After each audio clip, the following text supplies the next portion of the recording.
যে chairman sir থাকবেন, একটু সালাম দিয়ে যান। তো আলহামদুলিল্লাহ সাইফুল্লাহ ভাই চলে আসছেন সাথে সাথেই। এটা আমাদের আয়োজনকে নিশ্চয়ই চমৎকৃত করেছে, আমাদেরকে সারপ্রাইজ করেছেন তার উপস্থিতিতে। আলহামদুলিল্লাহ, তাকে দাওয়াত দিয়ে পাওয়া যায় না, বিনা দাওয়াতে এইভাবে হাজির হয়ে গেছেন, এটা আমাদের জন্য সৌভাগ্যের বিষয়। নিশ্চয়ই ধন্যবাদ তাকে। সম্মানিত উপস্থিতি, আমরা যে রমজান মাসে সিয়াম সাধনা করি, রোজা রাখি,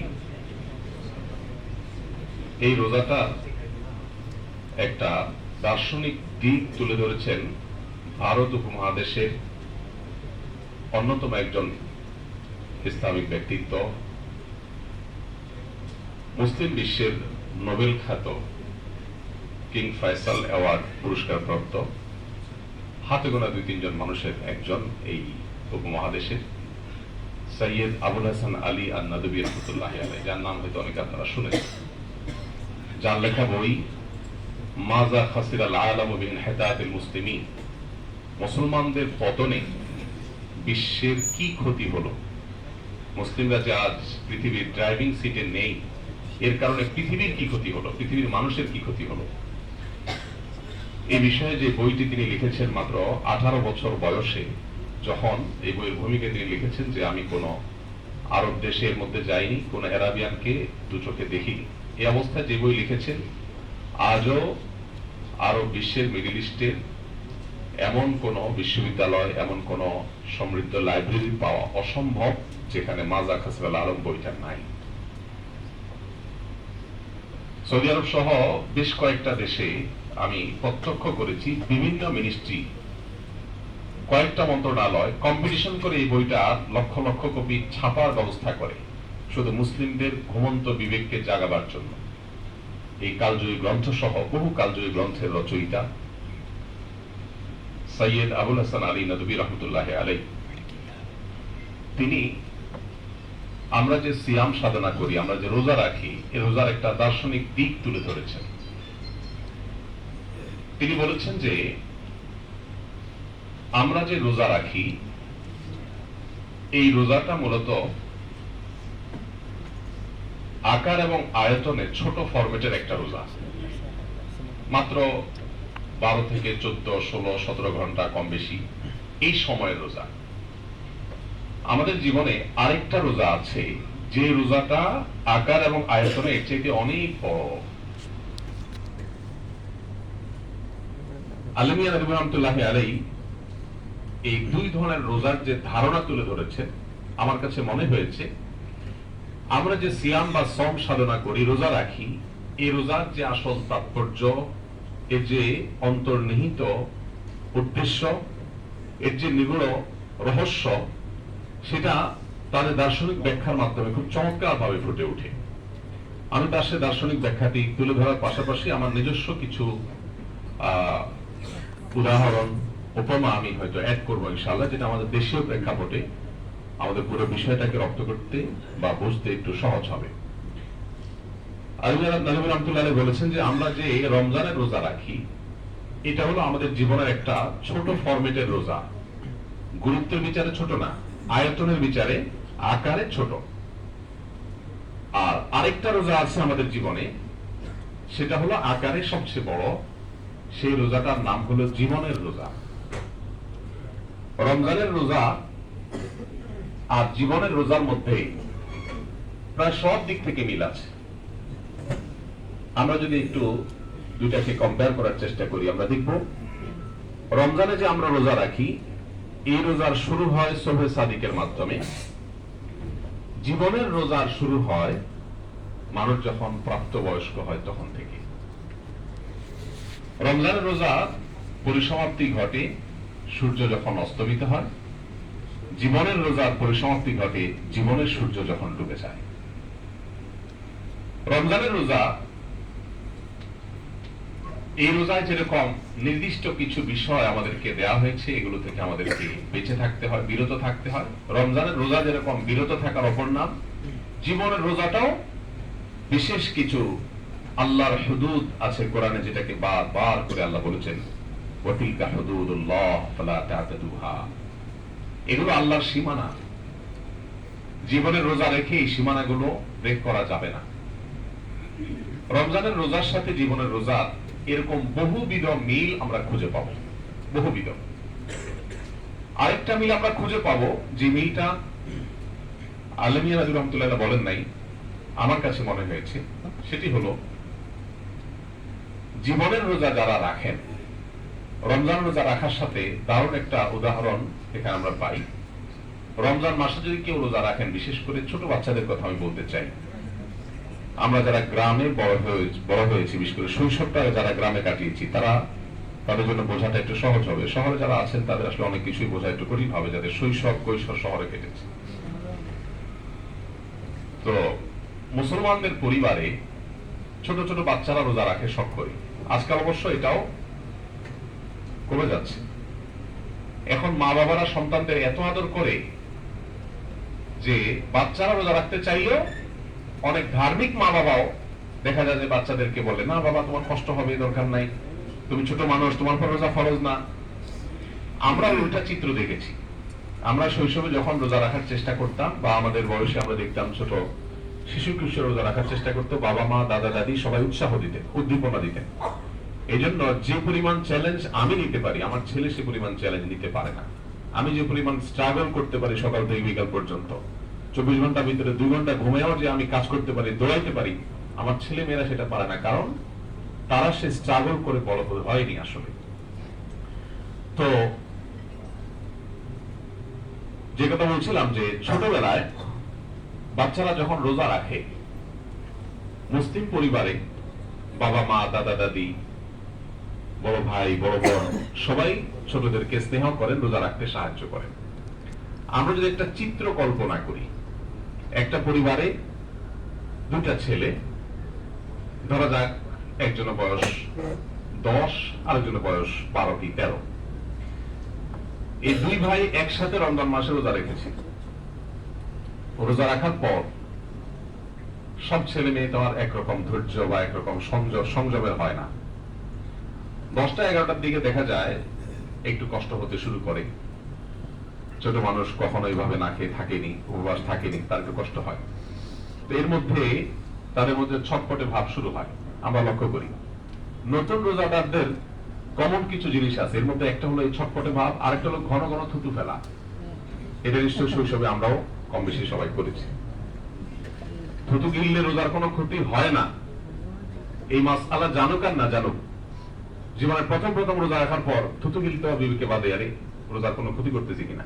এই জন্য পোলাপান দেখবেন যে রোজা রাখার পর ঘন ঘন বেশিনে যায়, ঘন ঘন থুতু ফেলে। তো আরেকটা চিত্র বাচ্চাদের রোজা রাখার পর দেখা যায়, সেটা হলো এই যে 10টা 11টা 12টা এই সময়গুলো যখন আসে, তখন তারা বেশ প্রথম কষ্টের চোটে ছটফট করতে থাকে। এই ছটফটে ভাবের পর ওই যে 10 বছর আর 13 বছরের 2 ভাই রোজা রেখেছে, তাদের একজন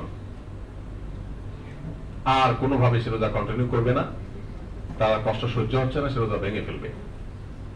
সে যখন রোজা ভাঙতে চায়, বাবা মা প্যারেন্টস দাদা দাদি সবাই তাকে বোঝানোর চেষ্টা করেন, কিন্তু যতই বোঝানোর চেষ্টা করেন, যে একটু অধৈর্যশীল হয়, সে বলে না আমি কোনোভাবে রাখবো না, আমি আরেকদিন রাখবো। সে হয়তো রোজা ভাঙার ডিসিশনে অটল থাকে। আরেকজন মুখটা ফ্যাকাশে হয়ে যায়, শুকিয়ে যায়, সে কিন্তু রোজাটা ভাঙে না, রাখে। এবার আমরা একটু দেখবো এই 2 জনের মধ্যে যে ভাই রোজা ভেঙেছে আর যে ভাঙেনি, এই 2 জনের কার পরিণতি কি হয়, কার ভাগ্যে কি জোটে। এবার আপনাদের কাছে প্রশ্ন থাকবে, সকাল 10টা 11টার দিকে যদি কোন মুসলমান ফ্যামিলিতে কোন নতুন রোজাদার রোজা ভাঙে, তো ডেফিনেটলি রোজা ভাঙার ফলে সে একটু খাওয়ার আনন্দ পাবে, তৃষ্ণা মিটাবার আনন্দ পাবে, তৃপ্তি পাবে। কিন্তু সেটা কি দিয়ে? মুসলমানদের ঘরে রমজান মাসে সকাল 10টা 11টার দিকে যে খাবার থাকে, সে খাবারের কোয়ালিটি কি থাকে? ধরেন ভাত যেগুলো থাকে নিশ্চয়ই হয় পান্তা না হয় বাসি, আর তরকারি যেগুলো থাকে মাছের নিশ্চয়ই ভালো ভালো টুকরোগুলো, পেটি ফুটি এগুলো সব বড় রাতে শেষ হয়ে গেছে। এখন যেগুলো আছে হয়তো মাছের লেজ আছে, কানকল্লা আছে, অথবা বাছাই করা যেগুলো থেকে গেছে সেগুলো আছে। আর তরকারি যেগুলো আছে, গোশত হোক আর মাছ হোক আর ডাল হোক, যাই থাকুক, 100% নিশ্চিত যেগুলো সবই বাসি। এই বাসি ভাত বাসি তরকারি 10টা 11টার দিকে খেয়ে যে ছেলেটা রোজা ভেঙে ফেলে সে তৃপ্তি টেকুর তোলে যে তার ক্ষুধা শেষ, তৃষ্ণা শেষ, রোজার কষ্ট শেষ, একটু আরাম সে পায়, কোনো সন্দেহ নেই, একটু তৃপ্তি সে পায়, রোজার কষ্টটা তো শেষ। এরপর সে সূর্য ডুবা পর্যন্ত আর তার খাওয়ার পান করার বাধা নেই, সে পানাহার করে সময় যেতে থাকে। অপরদিকে যেই ছেলেটা রোজা কন্টিনিউ করেছে, মুখটা ফ্যাকাশে হয়ে যাচ্ছে, শুকায় আসছে, জীবনের প্রথম দিকে রোজা, কিন্তু সে পণ করেছে না সে রোজা রাখবেই, কোনোভাবে রোজা ভাঙবে না। যত দিন ঘনিয়ে আসে, বেলা যত গড়াতে থাকে, তার মুখ তত শুকোতে থাকে, তার জিহ্বা তত শুকোতে থাকে, তার কণ্ঠগুলো তত শুকিয়ে আসতে থাকে এবং সে তত দুর্বল হতে থাকে। কখনো সে শুয়ে পড়ে, কখনো ছটফট করে। এদিকে যে রোজা ভাঙছে সে কিন্তু বেশ ফুর্তিতেই থাকে। এভাবে যখন সূর্য ডোবার কাছাকাছি সময় চলে আসে, এই দুই ভাইয়ের মধ্যে যে ভাইটা রোজা ভেঙেছে, সূর্য ডোবার ঠিক আগ মুহূর্তে একটা মুসলিম পরিবারের চিত্র এবং দৃশ্য কি হয়ে থাকে? দস্তরখান বা ডাইনিং টেবিলে ইফতারের বিভিন্ন আইটেম গুলো সুন্দর করে সাজতে থাকে, আর মা, বোন, বাসার মেয়েরা, ছেলেরা সবাই মিলে ইফতারের সে ডালা সাজানোর জন্য ব্যস্ত থাকেন। যে ছেলেটা রোজা রেখেছিল, ঠিক ইফতারের আগ মুহূর্তে সূর্য ডোবার 10, 20, 25 মিনিট বাকি আছে, দাদা দাদি, মা বাবা, ভাই বোন সবাই যখন বসে, আমি গ্রামের চিত্রের কথা বলছি, কিন্তু আমি আগে বলেছি গ্রামীণ চিত্র, শহরের মানুষ সবকিছু উপলব্ধি করতে পারে না আসলে। তো গ্রামে যদি এরকম একটা অবস্থা তৈরি হয় ইফতারের আগ মুহূর্তে, যে আপনি বিছানা বিছিয়ে ইফতারের সব আইটেম নিয়ে বসছেন, শরবত, ঝাল, মিষ্টি সব আইটেম সাজানি করছেন ফলমূল নিয়ে, যে ছেলেটা রোজা থাকে সেই ছেলেটার অবস্থান থাকে যে সে ডাইনিং টেবিলে দাদার কাছে, বাবার কাছে, মায়ের কাছে খুব যত্ন সহকারে থাকে এবং সবাই তার মাথায় হাত বোলাতে থাকে, পিঠে হাত চাপাতে থাকে। মাশাআল্লাহ, এই তো আর 20 মিনিট, আর 15 মিনিট, এই তো আর একটু বাকি, আজান দিল আর দেরি নাই, দেখো যে কত রকমের খাবার তোমার জন্য আসছে। তাকে কিন্তু একের পর এক সে খাবারের প্রলোভন, খাবারের জন্য তাকে উৎসাহ দেওয়া, উদ্দীপনা দেওয়া, মানে সে যে জিতে গেল, সে যে জয়ী হয়ে গেল তার জীবনের রোজায়, রমজানের রোজায়, এটার জন্য তাকে উৎসাহ দিতে থাকে। আর যে ছেলেটা রোজা ভেঙে ফেলছিল 10টা 11টার দিকে, ওর অবস্থা কি হয় বলেন তো একটু? আমরা কেউ কি একটু কল্পনা করতে পারি কি হতে পারে গ্রামীণ মুসলিম পরিবারে?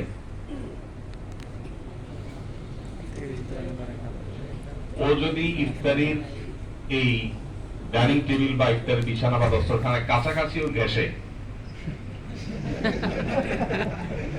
দেখা যায় যে কখনো হয় মা দিছে ধমক, তুই এখানে কি করস, ওটা বলছি বাবুরে রাখার জন্য, বেচারা দৌড় দিয়ে যায় বাবুর কাছে, আবার হয়তো কিছুক্ষণ বাবুরে রেখে সান্ত্বনা দিয়ে আবার আসছে, আরে এত সব খাবার গ্রামের সব মোহিত হয়ে গেছে, এবার বাপে দেয় ধমক, তোর না বলছি যে মোমবাতি নিয়ে আসার জন্য দোকান থেকে, তুই এখানে কি করস। আবার হয়তো আরেক বোনে ধমক দিছে যে তোমার বলছি না যে মোরগ গুলো ধরো খাওয়ারে, তোমার বলছি অমুক কাজটা করো, এই তাড়াতাড়ি করে চামচটা নিয়ে আসো, এই বেচারা দৌড়ের উপরে থাকে। আর যে রোজা রাখছে কষ্ট করে, তার রাখতে কষ্ট হয়েছে, কিন্তু ইফতারের আগ মুহূর্তে সে যে আদরটা পায়, সে যে যত্নটা পায়, সেই যত্নকে পৃথিবীর কোনো কিছুর সাথে তুলনা করে কখনো বোঝানো যাবে না। ইফতারের আগ মুহূর্তে আপনারা আমরা সবাই কিন্তু একটা আনন্দ পাই, নিশ্চয় আমরা লক্ষ্য করি, তাই না? আমার কাছে মনে হয় পৃথিবীর কোনো খাবারে এই তৃপ্তি নাই ইফতারের এক টুকরো খেজুর, এক টুক পানি, একটু শরবতের মধ্যে যে তৃপ্তি, যারা রোজাদার তারা সবাই আমরা ফিল করার কথা। দেখুন, ইফতার হলো আরবিতে আমরা ইফতার বলি, এর বাংলা অর্থ কি? নাস্তা, যেটাকে ফুতুর বলি। ফুতুর ইফতার একই জিনিস, একই মূলধারা থেকে উৎকলিত। ইফতার মানে নাস্তা। সারা বছর আমরা রাতভর না খেয়ে থেকে সকালে নাস্তা খাই, আর রোজা রেখে দিনভর না খেয়ে থেকে ব্রেকফাস্ট করি, এটাই একই জিনিস, শুধু টাইমটা চেঞ্জ হয়েছে। পার্থক্য আরেকটা আছে, সেটা হলো সাধারণ নাস্তা একটা মুবাহ কাজ, জায়েজ কাজ, কেউ খাইলে সওয়াব নাই, না খাইলে গুনাহ নাই, বৈধ একটা কাজ। কিন্তু রোজা রেখে ইফতার করলে সেটা শুধু বৈধ কাজ না, সেটা একটা সুন্নাহ, এর ফলশ্রুতিতে একটা সওয়াব পাবে বান্দা। সবচেয়ে বড় পার্থক্যের জায়গাটা হলো, নাস্তা যদি আপনি কোনো বুফে করেন, 20-50 আইটেমও যদি আপনার সামনে উপস্থিত থাকে, নিশ্চয়ই আপনি অনুভব করবেন ইফতারের সামান্য সাদা মাথা আয়োজনও সামনে নিয়ে যে আপনি বসে থাকেন, সূর্য ডুবার জন্য অপেক্ষা করেন, এই যে আনন্দ, এই যে আপনার অবর্ণনীয় তৃপ্তি, এই যে আপনার জান্নাতি এক স্বাদ, এই স্বাদ পৃথিবীর কোনো খাবারে নাই। আর এই কথাটা কি নবী করিম সাল্লাল্লাহু আলাইহি ওয়াসাল্লাম তার ভাষায় বলেছেন, লিসাইমি ফারহাতান, ফারহাতুন ইনদা ফিতরিহি ওয়া ফারহাতুন ইনদা লিকাই রাব্বি। রোজাদারকে আল্লাহ তাআলা দুটি আনন্দ দেন, তার একটি হলো ইফতারের সময়, আরেকটি হলো আল্লাহর সাথে সাক্ষাতের সময়। এই ইফতারের সময়, এটার আবার দুইটা ব্যাখ্যা, একটা হলো প্রতিদিনের প্রাত্যহিক ইফতারের সময়, আরেকটা ব্যাখ্যা হলো ঈদের সময়, সেটা হলো পুরো রমজানের ইফতার। ঈদের মধ্যে আল্লাহ যে আনন্দ রেখেছেন, সে আনন্দ অন্য কোনো আনন্দে বা উৎসবে নেই। ইফতারের মধ্যে যেটা আছে সেটাও কোথাও নেই। তো যেই ছেলেটা রোজা সম্পন্ন করে, সে কিন্তু ইফতারের সময় এই পরম আনন্দটা অন্য রোজাদারদের চাইতে একটু বেশি পায়, কারণ সবাই তাকে আদর করে। আজান হয়ে গেছে, সাথে সাথে কেউ তাকে খেজুর এগিয়ে দিচ্ছেন, কেউ তাকে হয়তো শরবতটা আগায় দিচ্ছেন, কেউ হয়তো ফল আগে দিচ্ছেন, মা হয়তো আরেকটা আগায় দিচ্ছেন, বোন আগায় দিচ্ছেন, তাকে খাওয়াতে খাওয়াতে সবাই বিদিশা, এমন একটা অবস্থা। আর যে ছেলেটা রোজা ভেঙে ফেলেছে, সে কিন্তু দৌড়ের উপরে, সেও খায়, সেও পায় ইফতার, কিন্তু সেটা হলো সেকেন্ড ইনিংসে। আমাদের ইফতারের দুটা ইনিংস থাকে সাধারণত। আমরা ইফতারের একটা ইনিংস শেষ করে, এটা আমাদের আব্দুল্লাহ সাইফুল্লাহ ভাইয়ের ভাষা, ইনিংসের এই আইডিয়াটা, যে ইফতারের এক দফা আমরা খেয়ে এরপরে আমরা যাই মাগরিবের নামাজে, ইনিংস ঘোষণা দিয়া, এরপর নামাজ পড়ে এসে আমরা সেকেন্ড ইনিংস ওপেন করি। তো যারা রোজা ভাঙে, এরা সাধারণত সেকেন্ড ইনিংসের কিছু পায়। এই বেচারা সকালে যে 10টা-11টার দিকে রোজা ভাঙে খাইছে, সেগুলো খাইছে বাসি, আর এখন যেগুলো খায় সেগুলো থাকে বাসি না হলেও বাছা। সন্দেহ আছে কোনো? এই উদাহরণটা টানলাম যে জন্য, সেটা হলো আমরা যে বলেছি আমরা রোজা রাখি, যে এই রোজাগুলো আয়তনে আকারে ছোট রোজা, বড় রোজার ব্যাপারে আমাদেরকে প্রশিক্ষিত করে এই ছোট রোজা, জীবনের রোজা রাখতে আমাদেরকে সাহায্য করে এই ছোট রোজা। রমজানের এই রোজা যেটা আয়তনে ছোট, আকারে ছোট, এই রোজা রেখে যেরকম আমাদের অনেকগুলো বিষয় নিষিদ্ধ, সেগুলো যদি আমরা মেনে চলতে পারি, জীবনের রোজাকে যদি আমরা অক্ষুণ্ণ রাখতে পারি, অটুট রাখতে পারি, তাহলে তার সুফল কি হতে পারে, ওই গ্রামের দুই ভাইয়ের রোজার উদাহরণ থেকে সেটা আমি বোঝাবার চেষ্টা করেছি। এবার আসুন কোরআনের সাথে মিলাই। কোরআন খুললে আমরা দেখতে পাই আল্লাহ রাব্বুল আলামিন বলেছেন, ইন্নাল্লাযীনা ক্বালু রাব্বুনাল্লাহ সুম্মা ইসতাকামু তাতানাজ্জালু আলাইহিমুল মালায়েকা আল্লা তাখাফু ওয়া লা তাহজানু ওয়া আবশিরু বিল জান্নাতিল্লাতী কুনতুম তুআদুন। যারা জীবনের রোজাকে কমপ্লিট করে, জীবনের রোজাকে যারা ভাঙে না, ভঙ্গ হলেও সাথে সাথে আবার জোয়া দিয়ে দেয়, এটা একটা পার্থক্য। রমজান রোজার সাথে জীবন রোজার একটাই পার্থক্য বলতে পারি, সেটা হলো রমজান রোজা ভেঙে গেলে আর জোয়া দেওয়া যায় না, কিন্তু জীবনের রোজা ভেঙে গেলে জোয়া দেওয়া যায়। কেন? কারণ জীবনের রোজার আয়তন 50, 60, 70 বছরের দীর্ঘ। এত দীর্ঘ আয়তনের রোজা রাখা মানুষের জন্য কঠিন। সেজন্য আল্লাহ রাব্বুল আলামিন সেখানে সেই রোজা ভেঙে গেলে সাথে সাথে তওবা নামক এই ইবাদতের মাধ্যমে, এই রিপেয়ারিং সিস্টেমের মাধ্যমে সেটাকে আবার জোয়া লাগাতে পারে। এইভাবে যদি জীবনের রোজাকে কেউ জোয়া লাগাতে লাগাতে জীবনের সূর্য ডোবা পর্যন্ত নিয়ে যায়, ওই দুই ভাইয়ের, রোজাদার ভাইকে যেরকম সূর্য ডোবার আগ মুহূর্তে পরিবারের সবাই আদর কদর শুরু করেন, অভয় দেখাতে শুরু করেন, আর দেরি নাই, এই তো তোমার কষ্ট শেষ, ঠিক জীবনের সূর্য যখন মানুষের ডুবন্ত থাকে, তার আগ মুহূর্তে ওই ব্যক্তির সাথে আল্লাহর পাঠানো ফেরেশতারা কোরআনের বর্ণনা অনুযায়ী তাকে সান্ত্বনা দেন, আর দেরি নাই, লা তাখাফু ওয়া লা তাহজানু, তোমার কোনো টেনশন নাই, তোমার কোনো ভয় নেই, বহু কষ্ট করেছো, আর নেই, ওয়া আবশিরু বিল জান্নাতিল্লাতী কুনতুম তুআদুন, জান্নাতের সুসংবাদ গ্রহণ করো। এই সে জান্নাত। কোন হাদিস থেকে আমরা জানতে পারি জান্নাতি ব্যক্তি মৃত্যুর আগ মুহূর্তে জান্নাতের নিয়ামতগুলো উপস্থাপন করা হয় তার সামনে, সে দেখতে পায়, সে তখন আনন্দে আহ্লাদিত হয়ে যায়। আমরা মনে করি সে হয়তো প্রিয়জনের ছেড়ে যাওয়ার, রেখে যাওয়ার বেদনায় সে হয়তো কাতর, কিন্তু না, জান্নাতি মানুষ ওই সময় জান্নাতের নিয়ামত সমূহ দেখে, আল্লাহ সাক্ষাৎ এবং জান্নাত লাভের যে তার ব্যাকুলতা, তার যে আনন্দ, সে উপভোগ করতে করতে দুনিয়া সে ত্যাগ করে চলে যায়। পক্ষান্তরে ওই রোজা ভাঙা ছোট ভাইয়ের মতো জীবনের রোজা যারা ভেঙে ফেলেছেন, অথচ নিজেকে মুসলমান দাবি করেন, হয়তো মুসলিম, নামাজ কালামও পড়ার চেষ্টা করেন, কিন্তু